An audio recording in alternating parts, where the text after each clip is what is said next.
Amazina yiswe n'ababyeyi ni Christopher Maurice Brown, ariko njye nawe n'abandi benshi tumuzi nka Chris Brown, umwami wa R&B, umuhanga mu kubyina, umuhanga mu kuririmba, umuhanga mu kugira ijwi ridasanzwe. Uyu munsi tugiye kugaruka ku buzima bwe, ibyaburanze, ibibi byawubayemo, ndetse no kuba uyu munsi ari ikirangire twaba turi kumuvuga aha ngaha. Chris Brown yavukiye mu mujyi muto cyane utuje wa Tapanoka, Virginia, aha ni muri Leta Zunze Ubumwe za Amerika. Kuwa 5 Gicurasi 1949 nibwo yabonye izuba. Christopher ntabwo yakuriye mu muryango ukize nk'abandi bose, yakuriye mu muryango ukennye, aho mama we Joyce Hawkins yakoraga mu kigo cyita ku bana, naho papa we akaba ari umucungagereza. Nubwo ubwo buzima bwabo butari bwiza, nta n'amahoro yaburangwagamo. Chris Brown yakuze abona mama wakorerwa ihohoterwa kuko yakubitwaga buri munsi na papa we. Aho nyine yamubwiraga ati, mwana wanjye uzitwararike, ntuzakora ibibi, ntuzigere ukoza ikiganza cyawe ku mugore. Ariko Chris Brown akamubwira ati, nubwo nakora ibi ngibi, mbabarira umbwire ko ningira imyaka 15 uzandeka nkica papa, kuko yaramwangaga. Yakuze abona mama wakorerwa ihohoterwa rikabije, agakubitwa. Ibi byatumye Chris Brown hakura ihungabana rikomeye cyane, byatumye yumva ko nakura akagira imyaka 15 azashaka uburyo cyica se akamukura mu buzima bwabo. Ibi byagize ihungabana rikomeye cyane kuri Chris Brown. Ubwo abandi bana babaga bari gukina ku ishuri ndetse n'ahandi, Chris Brown yatangiye gushakira isi ye mu muziki.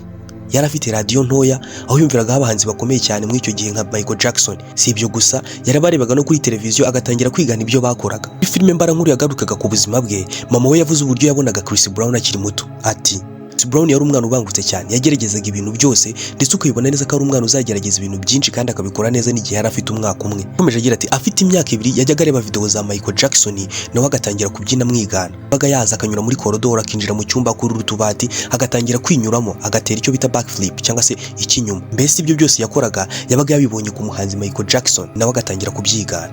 Si Michael Jackson gusa wamubereye icyitegererezo, kuko n'abandi bahanzi urugero nka Asha nawe yagize uruhare mu kumuhindura ubuzima ndetse no kumukundisha umuziki. Icyo gihe ibyo bintu byose yakoraga akiri mutoya, nawe waruzi ko ibyo bintu yari ari gukora byo bigiye kuzamuhindura ubuzima, bikamugira igihangange ndetse n'icyamamare ku rwego rw'isi. Chris Brown amaze gukura gato, impano ye yatangiye kugaragara ku buryo budasanzwe. Yatangiye kwitabira amarushanwa yo kuririmba, akabyina ku ishuri, akabyina mu marushanwa atandukanye. Nyina niwe wabonye ko umwana afite impano idasanzwe, afata icyemezo cyo kumushyigikira byimazeyo. Mu mwaka wa 2004 ubuzima bwe bwahindutse burundu. Itsinda ry'abashakashatsi b'impano ryaramubonye rimujyana New York, umujyi wari uzwiho kubyara ibyamamare. Aha niho yahuriye na Jive Record, ikigo cyamuhaye amahirwe mu kwinjira mu muziki by'umwuga. Icyo gihe yari afite imyaka 15 gusa. Nubwo yari ari muto cyane, ariko ubona ko afite inzozi ziruta imyaka y'icyo gihe. Nyuma y'umwaka umwe aho amariye kwinjira muri icyo kigo, mu mwaka wa 2005 Chris Brown yasohoye album ye ya mbere yise Chris Brown. Yari iriho indirimbo bita nka Run. Iyi nayo yahise ifata umwanya wa mbere kuri Billboard Hot 100. Ibi ntibyari ibintu bisanzwe muri Leta Zunze Ubumwe za Amerika. Umwana w'imyaka 16 gusa yaramaze kuba icyamamare ku rwego rw'igihugu. Ahangaha abantu bari batangiye kumugiranya na Michael Jackson, atari ukubera kuririmba gusa, ahubwo n'imbyino ze zitari zisanzwe yagaragazaga muri icyo gihe, kuko yaramaze kuba next big thing.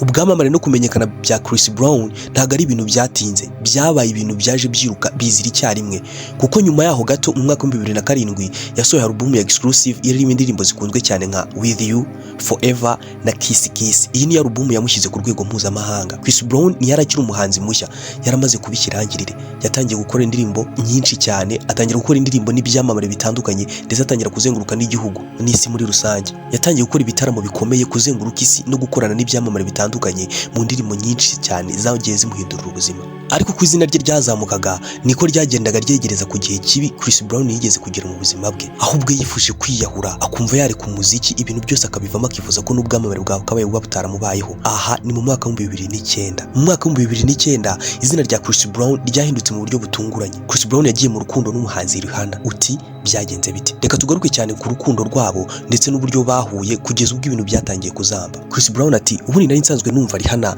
ariko twari tutarahura, numvaga bamuvuga, yewe natangiye no kumva indirimbo ze, numva aririmba neza, ariko njye nari ntarahura nawe. Umunsi umwe twahuriye mu gitaramo, mukubise amaso nahise mpinduka, naramwegeye turavugana, dutangira kugenda tuvugana ku bintu byinshi bitandukanye, ariko aho ngaho ntabwo twahise dukundana. Hakomeje hacaho igihe njye nawe tuvugana, duhurira mu bintu byinshi bitandukanye, ariko itangazamakuru ritangira guhwihwisa ko twaba turi mu rukundo.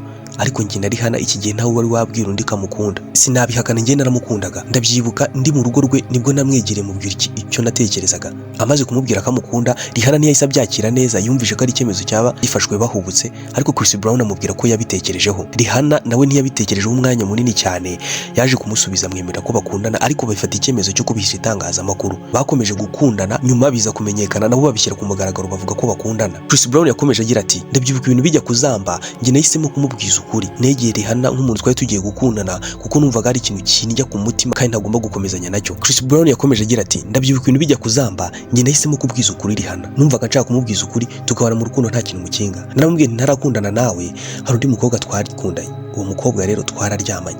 Ayo magambo namubwiye yahinduye ubuzima bwacu bwose. Yatangiye kuntakariza icyizere, akambwira ko ntashobotse, akambwira ko n'ubundi nkomeza kumuca inyuma nubwo washobora kuba atabimenya. Ubwo twari turi mu kirori nandi cyo twahoze dukundana, mubwira ko atari igitekerezo cyiza kuba yaza aho hantu njye nawe twari turi. Ngira ngo uwo mukobwa yabyumvise. Umukobwa twahoze dukundana twicaye ku meza, ndagiye kubona mbona arahageze. Rihanna yatangiye kurira. Umukobwa yaraje aradusuhuza, ariko ntangira kwegera Rihanna ndamubwira nti ibi ntabwo nari mbizi, ntabwo nari nzi ko uyu mukobwa ari buze. Rihanna yatangiye kuba undi muntu udasanzwe. Aho ngaho twarirengagije gatoya, ariko dusohotse ibintu byahindutse ibindi ibyabaye byahinduye ubuzima bwanjye. Ubwo tuvuye mu kirori tugeze hanze, Rihanna yakomeje ambwira ibintu byinshi ati unca inyuma n'ubundi ibyo ukora byose ntabwo ntakwizera, n'ubundi wabimbwiye kera kunca inyuma, uyu mukobwa muracyakundana muracyaryamana. Chris Brown ati nagerageje kumusobanurira mubwira ko ibyo bintu atari byo, ariko Rihanna ntiyashakaga kuntega amatwi. Yatangiye kunkubita, ampondagura inki, ankubita imigeri, ankubita ibintu byinshi. Ati bigira ubwo nanjye byanza muri burakari, ati mukubita igipfunsi mu maso. Namukubise igipfunsi ku maso cyahise kimukomeretsa kuko yahise yiruma umunwa, amaraso atangira kuva, nawe ntiyahagarara, akomeza kunshira ya maraso mu maso.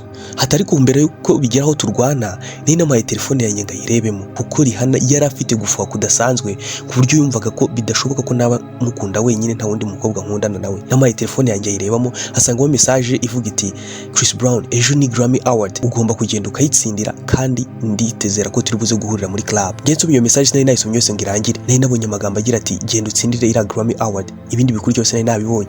Amaze kubona yuko umukobwa yavuze ngo duhurire muri club, Rihanna yahise arakara cyane, aribyo byamuteye kuza nkubita, nanjye nkora ibyo nakoze, kubita igipfunsi mu maso, kimuca umunwa, atangira kunshira amaraso mu maso. Arimo nshira amaraso mu maso, nanjye byanzamuriye umujinya, mfata umutwe nkukubita ku kirahure cy'imodoka. Icyo gihe nanjye sinarizi ibyo nakoraga, nagize umujinya, ariko nari naratojwe ko ntazigera nkoza ikiganza cyanjye ku mukobwa. Ibi bintu Chris Brown yakoze byamuviriyemo ingaruka kuko byamuteye no gufungwa. Amakuru yahise akwirakwira ku isi hose, amafoto ya Rihanna yakomeretse akwirakwizwa mu bantu bose.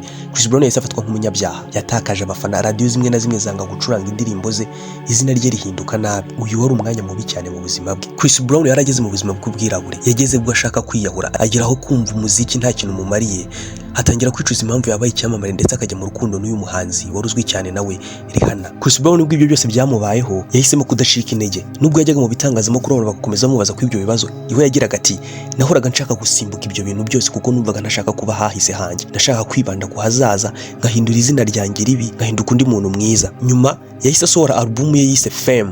Mu kiganiro n'abanyamakuru, umunyamakuru umwe yagerageje kumubaza ku byabaye, ariko Chris Brown agahunga ikibazo, akomeza kuvuga ati icyanzanye hano no kuvuga kuri Fame, kuri album yanjye, reka bari icyo abantu bitaho, ibyabaye byarabaye, sinshaka ko ngiye ngomeza kuba monster cyangwa se kuba ikintu kibi mu bantu kuko ngiye narahindutse, singishaka kuba uwo narindiwe. Iyi Fame rero yaje no gutsindira igihembo cya Grammy Award, yaje gutsindira igihembo cya Grammy Award nk'ikimenyetso cy'uko yaragarutse kandi agarukanye imbaraga zidasanzwe. Gusa abantu bari bafite ibitekerezo bitandukanye kuri we, ariko ibyo ntibigeze bimusubiza inyuma. Yaravuze ati nubwo abantu bashobora kunyanga, ariko hari ikiri muri njye kandi kigomba gusohoka, kandi abantu bagomba kuzakunda ku ngufu. Mu myaka yakurikiyeho Chris Brown yakomeje gukora cyane indirimbo nyinshi, album nyinshi, collaborations n'abahanzi batandukanye. Ibi byatumye agaruka cyane, ajya mu mitwe y'abandi bantu, batangira kwibagirwa amateka mabi yagize. Chris Brown nyuma yaje no kujya mu rukundo. Chris Brown yagerageje kujya mu rukundo rushya, ariko avuga ko byamugoye cyane kuko nubwo yinjiye muri urwo rukundo yaragifitiye ibyumviro Rihanna. Yagerageje kugarura Rihanna mu rukundo, ariko ntibigeze bimushobokera. Uwo mukobwa bakundanye baje no kubyarana umwana witwa Royalty. Chris Brown nyuma yo kubyara akitwa umubyeyi, byahise bihindura uburyo yabonaga ubuzima. Yahise atangira kuvuga ko agiye guhinduka, akaba umuntu mwiza ndetse akita ku muryango we. Uyu munsi Chris Brown afatwa nk'umwe mu bahanzi bafite impano idasanzwe cyane mu muziki wa R&B. Afite ijwi ridasanzwe, imbyino zidasanzwe, urugendo rwe rudasanzwe, aho bamwe badatinya kumugereranya na Michael Jackson. Naha dusoreje inkuru ya Chris Brown.